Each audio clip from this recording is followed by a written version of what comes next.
Seja bem-vindo à Primeira Igreja Batista do Pará. Seu vídeo já vai começar. Mas antes, não esqueça de se inscrever, dar o like e ativar as notificações. Boa noite. Boa noite, queridos. A graça e a paz de Cristo Jesus. Amém? Que bom estarmos na casa do Senhor e termos o privilégio de mais uma vez compartilharmos da palavra do Senhor. E eu peço aos irmãos que abram a sua Bíblia em 1 João, capítulo 5. Lá no finalzinho, já estamos chegando ao final da carta. Vamos considerar os versos 16 e 17. 1 João, capítulo 5, versos 16 e 17.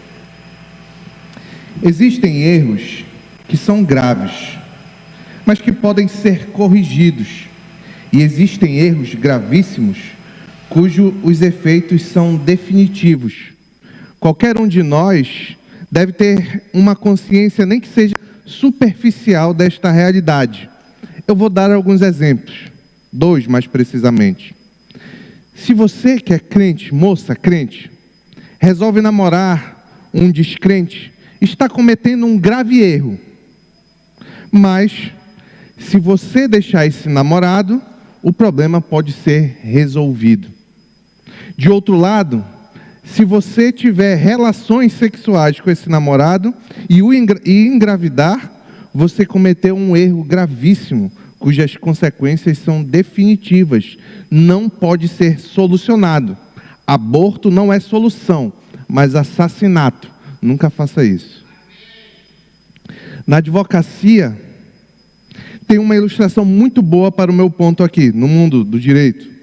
Todo mundo que trabalha, como eu já trabalhei, no contencioso judicial, ou seja, envolvido em processos judiciais, conhece a seguinte regra: faça qualquer coisa, mas nunca perca um prazo. A lógica é bem clara, eu vou explicar. Eu sei que nem todo mundo trabalha nessa área e eu vou explicar.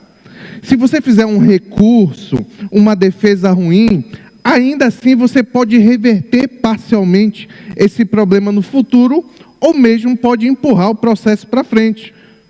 Porém, se você perder um prazo, ou seja, não der entrada até o limite do tempo que você tem naquela peça, você acaba com aquela fase do processo e a decisão ali é praticamente definitiva. Eu dei 2 exemplos bem distintos, mas eles ilustram o ensino joanino que iremos considerar hoje.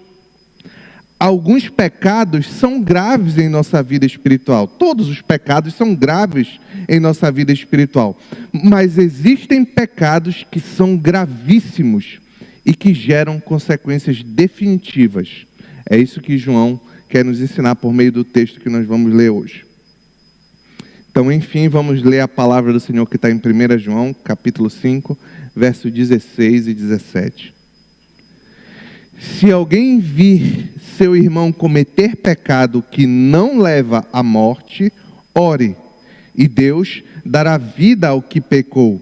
Refiro-me àqueles cujo pecado não leva à morte. Há pecado que leva à morte.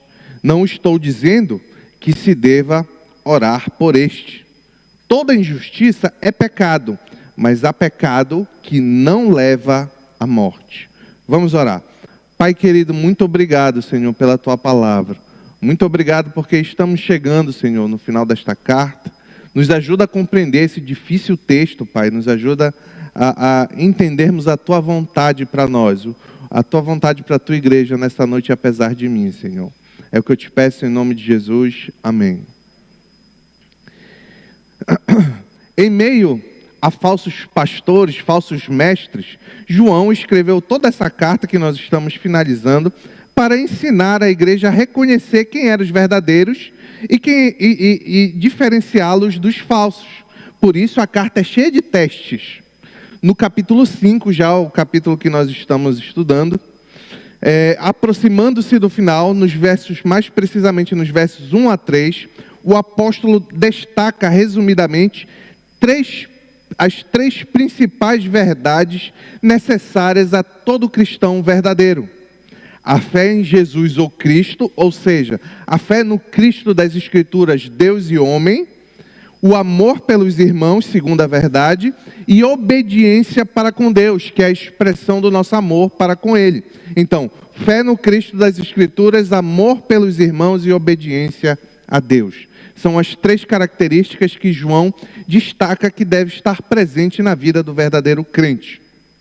Quando consideramos os versos 4 e 5 do capítulo 5, vimos que somos capacitados a vencer este mundo caído e a viver esta vida de obediência que marca o cristão por meio da fé em Cristo Jesus. Por meio da fé em Cristo Jesus, nós somos capazes de obedecer à vontade de Deus. É isso que João ensina. Já na sequência, nos versos 6 a 8, João apresenta como evidência dessa afirmação de que por meio da fé é possível vencer, 3 testemunhos. O testemunho da água, que testemunha foi o batismo do Senhor Jesus, como nós estudamos aqui. O testemunho do sangue, que é o testemunho da crucificação de Cristo Jesus. E o testemunho do Espírito Santo, revelado no interior do crente e nas Sagradas Escrituras. Quando esses 2 fatos históricos, o batismo de Cristo e a crucificação de Cristo e o Espírito Santo que habita no crente e revelou a palavra de Deus, apontam que por meio de Cristo, Deus, que é Deus e homem ao mesmo tempo, é possível vencer o pecado neste mundo. Nos versos 9 a 12, João destacou a importância então de ouvir o testemunho de Deus, esse que eu acabei de me referir, e as consequências de não ouvir o testemunho de Deus. E isso aqui é bastante sério e grave. João ensinou em outras palavras, quem ouve e crê no testemunho de Deus tem a vida eterna. Quem não ouve é incrédulo e não tem a vida eterna. Na última mensagem, nos versos 13 a 15, João revelou uma das razões pela qual ele escreveu essa carta, para gerar nos seus destinatários a convicção de que eles possuem a vida eterna, bem como encorajar esses que possuem os verdadeiros crentes, a terem uma vida de oração. Uma vez que quem tem a vida eterna tem o privilégio de ter as suas orações recebidas por Deus e respondidas positivamente por Deus, desde que essas orações sejam compatíveis com a vontade de Deus.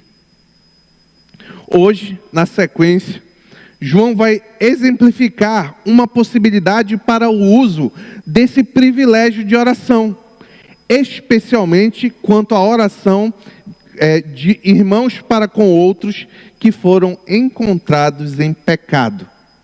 E é esse que eu queria destacar no primeiro ponto, que eu chamei de ore por esses pecadores. Está lá em 1 João, capítulo 5, verso 16. Vai ter uma parte aqui do verso 16 que eu vou extrair e vou deixar para o segundo ponto, mas eu vou ler o verso 16 inteiro, tá bom? Tá lá, diz assim o texto: se alguém vir seu irmão cometer pecado que não leva à morte, ore, e Deus dará vida ao que pecou. Refiro-me àquele cujo pecado não leva à morte. Há pecado que leva à morte. Não estou dizendo que se deva orar por este. A parte que eu vou extrair da explicação deste primeiro ponto é esta afirmação: há pecado que leva à morte. Vamos considerar essa afirmação no segundo ponto. Mas vamos ao primeiro.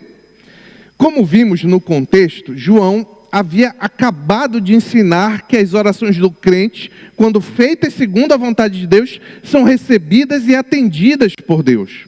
Agora, como eu já disse, João apresenta um exemplo de um tipo de oração que agrada a Deus. E porque agrada a Deus, ele recebe a oração e concede o pedido. João diz no início do verso 16: se alguém vir seu irmão cometer pecado que não leva à morte, ore, e Deus dará vida ao que pecou. A situação que João ilustra, é de um crente que vê seu irmão em pecado ou pecando. É claro que isso é algo comum. Nós não devemos nos surpreender com isso. uma vez que os crentes não são aqueles que não pecam, como João já havia ensinado. O crente peca, nós sabemos disso por experiência própria. 1 João 1,8 diz: se afirmarmos que estamos sem pecados, enganamos-nos a nós mesmos e a verdade não está em nós. Nesses casos, a melhor atitude, no caso em que você, que é crente, pega o seu irmão em pecado, a melhor atitude deve ser orar e pedir a Deus em favor do irmão que pecou, para que o Senhor o ajude a ter vitória sobre o seu pecado e perdoe o pecado do irmão. É isso que João está ensinando. A conduta ensinada por João aqui é semelhante à do profeta Samuel. Lembrem lá do livro de 1 Samuel, ali pelo capítulo 12, o povo de Israel pede a Samuel que Samuel nomeie um rei para eles. Eles viam nas nações vizinhas que elas tinham reis e se achavam destituídos desse benefício. E clamaram ao profeta que nomeasse um rei para eles. Nós sabemos que isso foi desagradável a Deus. O próprio Deus era o rei do povo. Mas o povo clamou, aqui estou só chegando no ponto, tá? O povo clamou e Samuel fez conforme o povo havia pedido. Só que ele esclarece para o povo que o povo errou ao pedir isso. E nós vemos isso lá em 1 Samuel capítulo 12, no verso 19. Olha lá. 1 Samuel capítulo 12, verso 19. E todo o povo disse a Samuel: ora o Senhor, o teu Deus, em favor dos teus servos, para que não morramos, pois a todos os nossos pecados acrescentamos o mal de pedir um rei. Ou seja, Samuel encontrou o povo em pecado. E o povo pede: Samuel, ora por nós. Aí olha a resposta de Samuel a esse pedido no verso 23. Avança por verso 23. Longe de mim esteja pecar contra o Senhor, deixando de orar por vocês. E ele continua dizendo: também lhes ensinarei um caminho que é bom e direito. Mas o que ilustra aqui a nossa passagem é um entendimento de Samuel quanto à necessidade dele para agradar a Deus de orar pelo povo, mesmo o povo tendo pecado. O nosso texto, só que no nosso texto, esse clamor pelo irmão em pecado tem uma condição. Você pode ver que tem uma condição. João diz: se você vir seu irmão cometer pecado, está aqui a condição, que não leva à morte. Se o pecado cometido não foi para a morte, segundo João, por esse vocês devem orar e nós também devemos orar. E nesses casos, se o pecado não leva à morte, a oração feita pelo pecador, Deus responde positivamente e diz: e João diz: e Deus dará vida ao que pecou. Ou seja, Deus restaurará espiritualmente o irmão caído, reavivando a sua fé e a sua alegria na salvação. Este também, e semelhante a João, foi ensino do apóstolo Tiago. Se você abrir a sua palavra em Tiago, capítulo 5, versos 15 e 16, você vai enxergar este mesmo procedimento sendo ensinado. Diz lá, Tiago 5, a partir do verso 15. A oração feita com fé curará o doente, o Senhor o levantará. E se houver cometido pecado, ele será perdoado. Aí continua o 16. Portanto, confesse seus pecados uns aos outros e ore uns pelos outros. Essa oração, ele vai dizer, pelos outros para serem curados. A oração de um justo é poderosa e eficaz. Essa orações uns pelos outros não é apenas oração para cura, porque Tiago está ensinando dois motivos de orações: cura física, mas também perdão de pecados. Então a oração de uns pelos outros contra o pecado também tem um efeito positivo, já que a oração do justo é poderosa e eficaz. Aqui, voltando para o nosso texto, João está ensinando a possibilidade de que nós sejamos instrumentos de Deus para trazer vida, restauração ao nosso irmão que pecou. É claro que, em última análise, é Deus quem traz vida, é Deus quem perdoa pecados. Mas ele usa a sua igreja, ele usa os seus irmãos, os irmãos uns dos outros, como um instrumento por meio da oração. Nós sabemos, por meio da palavra, que o salário do pecado é a morte. Ou seja, a consequência última do pecado é a morte. No entanto, no caso dos filhos de Deus, esse problema tem solução. E é por isso que João pode ensinar isso aqui. Qual é a solução, pastor? Nós sabemos. Tá, vamos lá, 1 João, vamos passear um pouco em 1 João agora. 1 João, capítulo 1, verso 7.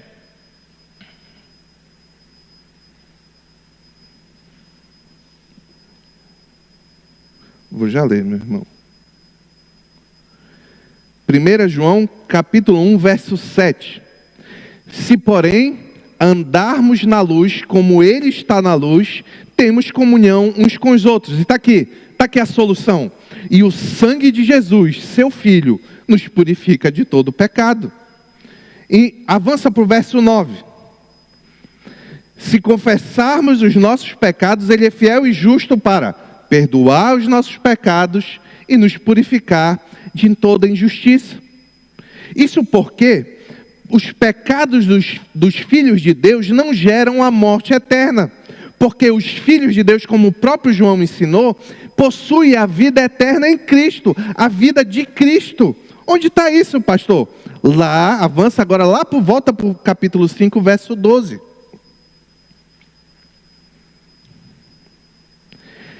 Quem tem o Filho tem a vida. Quem não tem o Filho de Deus não tem a vida. Por esse motivo, João encoraja seus leitores a intercederem pelos irmãos que caíram em pecado, visto ser manifesto que a vontade de Deus é restaurar e revivificar os seus filhos toda vez que eles pecarem. Contudo, na sequência, João apresenta uma limitação para esse desejo divino. Refiro-me àqueles cujo pecado não leva à morte, a pecado que leva à morte. Deus não receberá nem responderá a orações em favor de quem praticou esse tal pecado que leva à morte. A morte que João se refere aqui é a morte espiritual e eterna. É a condenação final e irrevogável determinada por Deus, tendo como castigo o sofrimento eterno no inferno e depois no lago de fogo. Todos os demais pecados podem ser perdoados, mas o pecado que leva à morte singular acarreta de forma inexorável a condenação eterna de quem o comete. A ponto de o apóstolo João dizer: não estou dizendo que se deva orar por este que cometer esse pecado, vocês não devem orar, porque não adianta. Deus não vai ouvir a seu pedido e muito menos vai responder positivamente. O profeta Jeremias experimentou situação semelhante, quando Deus o proibiu de orar em favor de Israel ante a abundante idolatria do povo. Veja lá em Jeremias capítulo 7, verso 16. Olha que grave advertência de Deus aqui para Jeremias e principalmente para o povo. Grave orientação e grave advertência para o povo. Ele diz o seguinte, Jeremias capítulo 7, verso 16. E você, Jeremias, não ore por este povo, nem faça súplicas ou pedidos em favor dele, nem interceda por ele junto a mim, pois eu não o ouvirei. Aqui há umas lições para mim e para você. Primeiro, meu irmão, se você encontrar um irmão em pecado, que a sua primeira reação seja orar por ele. Maridos e esposas aqui presentes, se você encontrar seu marido ou sua esposa em pecado, ore pelo seu cônjuge. Se você encontrar seu filho em pecado, ore pelo seu filho. Se você vê um irmão da igreja, no trabalho, alguém que seja crente, nós estamos falando de crentes aqui, e ele está em pecado, é claro que nós devemos exortar, mas ore pelo seu irmão. Nunca se regozije pelo pecado alheio. É o contrário. É o contrário o ensino bíblico. Olha, se João está dizendo que nós devemos orar pelo que peca, é claro que a gente não tem que... olha ali, o irmão pecou. Claro que não. Nunca faça isso, nunca se regozije. Nunca diga, tá vendo lá o que ele faz? Eu sou diferente. Não se alegre na desgraça dos outros. Ore pelo seu irmão, interceda pelo seu irmão, para que Deus tenha misericórdia dele. Se nós temos esperança diante de Deus, se nós temos salvação diante de Deus, eu e você, é fruto da misericórdia divina. Ore por essa mesma misericórdia para o seu irmão que peca.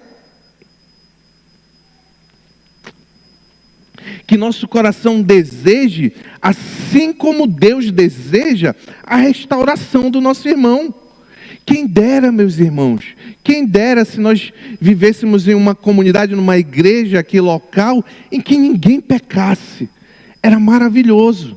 Mas não é a realidade, João. Nós acabamos de ler o texto que João diz que quem diz que não peca é mentiroso. Então nós estamos num processo de santificação que nós devemos lutar e podemos e somos capazes de vencer o pecado, mas quando cair, o irmão tem que ser o primeiro a interceder. Deus concede graça para o meu irmão. Ajuda ele a vencer o pecado. Nós sabemos que precisamos de Deus para vencer os nossos, porque a gente não é tão misericordioso com os outros como nós somos com nós mesmos. É da vontade de Deus, e aqui serve de encorajamento, é da vontade de Deus a nossa restauração. Deus deseja que nós vençamos o pecado. Deus deseja que nós deixemos de murmurar. Deus deseja que nós não sejamos descontentes com a vida, com tudo, sempre amargurado ou reclamando. Deus deseja que nós não andemos ansiosos por todas as coisas. Deus deseja que nós vençamos a pornografia, o vício. Deus deseja que nós tenhamos um controle melhor da nossa língua e paremos de usar para ofender os outros, para fofocar, para falar mal dos outros. É isso que Deus deseja. E se Deus deseja isso, como nós vimos aqui, oremos por isso para nós, mas também pelos nossos irmãos. Ao invés de dizer, olha, aquele meu irmão é muito fofoqueiro, ora por ele. Deus, meu irmão, quer que eu e você, que somos crentes, sejamos santos. Mas não somente isso. Ele quer nos dar vida, restaurar a vida. Ele quer que nós vivemos em paz e alegria, em comunhão com Ele.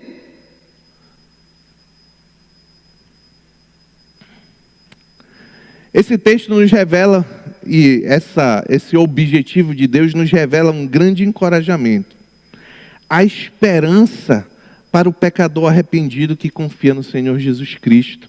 Se você luta por esses pecados, se você conhece alguém que luta, ore por ele, um irmão.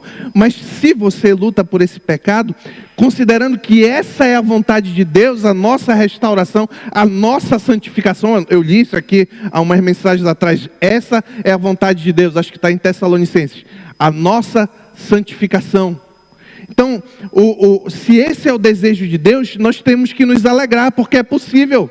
É possível ao crente e ao descrente é possível também, desde que se arrependa, creia no Senhor Jesus e confie a sua vida a Ele, colocando o Senhor Jesus como Senhor da sua vida. Então, também é possível vencer o pecado. Segundo ponto, não ore por esses pecadores. Aquele trecho que eu destaquei lá em cima e o verso 17. Toda injustiça é pecado, mas há pecado que não leva à morte.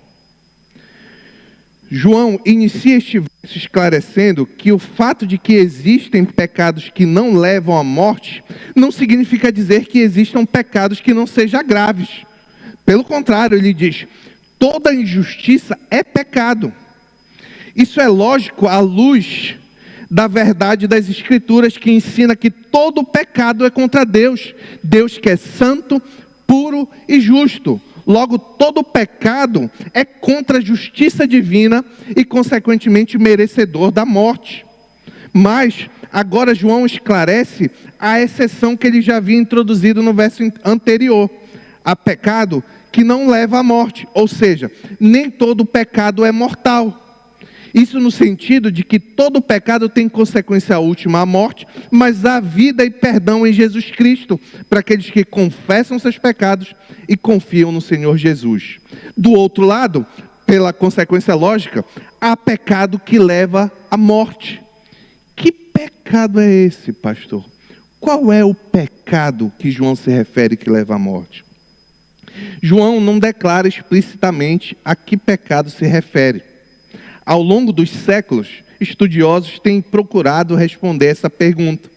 Porém, eu acredito que, pelo contexto, nós podemos compreender bem isso aqui. A interpretação que me parece melhor é que João está se referindo aqui ao pecado da apostasia. Naquele contexto, eu vou explicar, tá bom? Naquele contexto, esse era o pecado dos homens e mulheres que conviveram na igreja, andavam na igreja, participaram da igreja, foram ensinados segundo a doutrina apostólica e depois disso abandonaram a fé dos apóstolos e passaram a seguir os falsos mestres que negavam a encarnação de Cristo Jesus e a divindade do Senhor Jesus também. Então, João está enfrentando desde o início da carta este mal.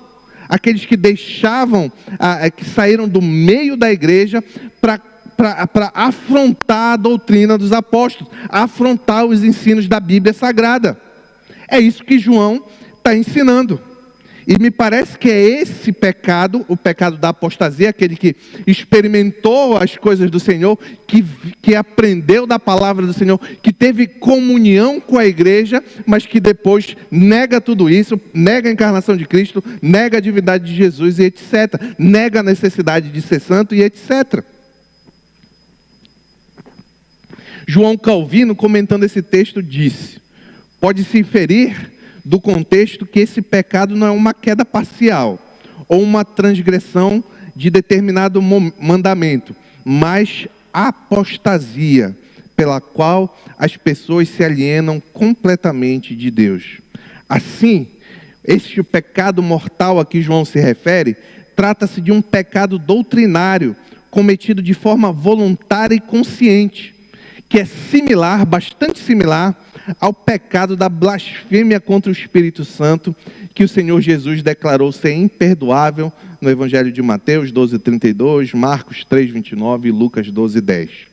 Em ambos os casos, na apostasia, como na blasfêmia contra o Espírito Santo, há uma rejeição consciente e voluntária da verdade que foi claramente exposta.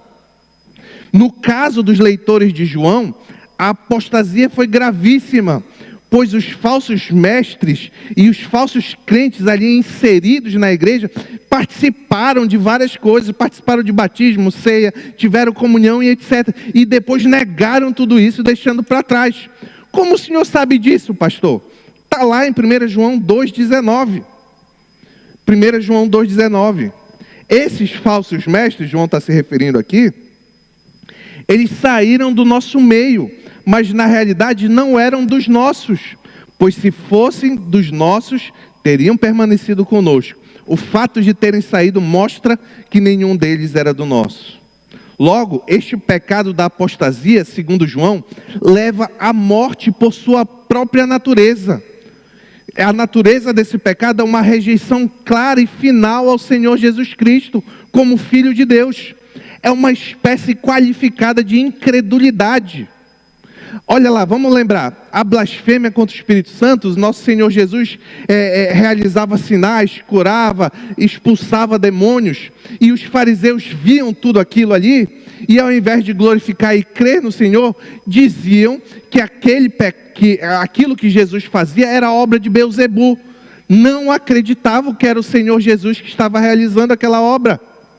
É incredulidade. Aqui esses homens participaram da igreja, viram a pregação da palavra, andaram com os irmãos, foram para o ECC, foram para o EJC, andaram e depois viraram a costa para Cristo. É a mesma coisa.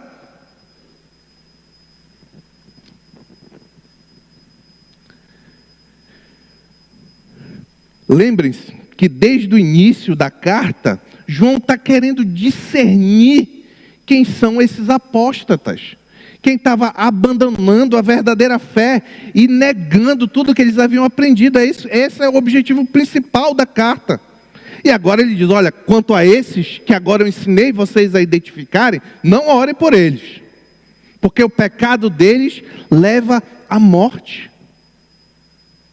Em um contexto semelhante de enfrentamento a falsos mestres, que saíram do meio da igreja, o apóstolo Pedro profere duras palavras na mesma direção de João. Está lá em 2 Pedro, capítulo 2, verso 20 a 22. Olha o que diz o texto. Se, tendo escapado das contaminações do mundo, por meio do conhecimento do nosso Senhor e Salvador Jesus Cristo, ou seja, os falsos mestres tomaram conhecimento de alguma forma, não verdadeiramente no coração, mas de alguma forma tomaram conhecimento do Senhor Jesus. Continua o texto. Encontram-se novamente nelas enredados, as contaminações do mundo, tá? E por elas dominados, estão em pior estado do que no princípio. Teria sido melhor que não tivesse conhecido o caminho da justiça, de que, depois de o terem conhecido, voltaram as costas para o santo mandamento que lhes foi transmitido. Confirma-se nele o que é verdadeiro o provérbio. O cão volta ao seu vômito e ainda a porca lavada a revolver-se na lama. Note que nestes versículos João não chama de irmão aquele que peca, o pecado que leva para a morte, segundo João. Isso é evidente, porque os nascidos de Deus, verdadeiramente regenerados, jamais poderão cometer esse pecado, pois é Deus quem os confirmará, como Paulo ensina, em 1 Coríntios 1, verso 8 e 9. É Ele, Deus, os manterá firmes até o fim, de modo que vocês serão irrepreensíveis no dia do Senhor Jesus. Fiel é Deus, o qual chamou a comunhão com seu Filho Jesus Cristo, nosso Senhor, ao qual os chamou a comunhão com seu Filho Jesus Cristo, nosso Senhor. Aqui algumas lições antes da conclusão. Todo pecado é grave, não existe pecadinho. Fofoca, piadas imorais, palavrão, mau humor, murmuração, indiferença, descontentamento, preguiça, podem parecer pouco ofensivos diante dos nossos olhos impuros, mas diante do Deus que é santo, é terrível. Porém, a apostasia, a incredulidade são irremediáveis. Aqui no texto que consideramos, há uma grave advertência para aqueles que, como eu, participam da vida da igreja. Aqui é uma grave advertência para mim e para você. Nós estamos na igreja. Quem frequenta, né? Eu acredito que a maioria. Estamos sendo expostos continuamente, quarta, sábado, domingo de manhã, domingo à noite, a palavra de Deus. Temos uma gama gigantesca de atividades, programações, pequenos grupos, todo o tempo tendo contato com a palavra de Deus, com a comunhão dos santos. Então, aqui é uma grave advertência para mim. Ore ao Senhor, às vezes eu oro, Senhor, mantenha a minha fé, Senhor. Me mantém, não me deixe esmorecer, Senhor. Porque há uma grave advertência para aqueles que participam da EBD, estão aqui na igreja, de que, cuidado, aquele que está lá fora, que nunca conheceu a Cristo, falar mal do Senhor Jesus, rejeitar o Senhor Jesus, aquele pode ser salvo, se ele se arrepender e voltar-se ao Senhor Jesus. Mas aqueles que experimentaram a vida com Cristo, experimentaram a comunhão da igreja dos santos, participaram de cultos, etc. E que depois se voltam para o Senhor Jesus, segundo o apóstolo João, esses cometem um pecado que leva para a morte. Infelizmente, é comum ver pessoas que frequentavam uma igreja evangélica, e eu digo evangélica de fato, que algumas não são de fato, mas de fato, e mesmo assim foram atraídos por seitas e heresias danosas. Muitas delas negando, por exemplo, a divindade do Senhor Jesus Cristo. Então, cuidado com isso, cuidado para não ser arrastado por qualquer vento de doutrina que surge porque você foi exposto. Se você chegar ao ponto de negar o Cristo encarnado, Deus divino, você não é crente mais. Não é possível. Para ser crente, é condição sem a qual não é possível. Se você negar a encarnação que Cristo se fez, está encarnado, foi encarnado em carne, recebeu a figura humana, como diz a palavra. E se você negar que Ele é Deus divino, segunda pessoa da Trindade, então você está caindo aqui na afirmação do apóstolo João. Infelizmente, a Bíblia nos ensina que a apostasia é real. Somente aqueles que permanecerem firmes no ensinamento da palavra do Senhor poderão resistir à sedução maligna dos falsos ensinamentos. Esteja firme e nunca negue nenhuma vírgula da palavra do Senhor, porque céus e terras passarão, mas a minha palavra não passará, disse o Senhor Jesus Cristo. Oro para que a graça misericordiosa de Deus nos livre de cometermos tal pecado que leva à morte, na linguagem de João, o pecado de sermos incrédulos e apóstatas da fé. Que essa palavra cause em nossos corações o temor do Senhor. E encerro com as confrontadoras palavras do apóstolo Paulo em 1 Coríntios 10, 11.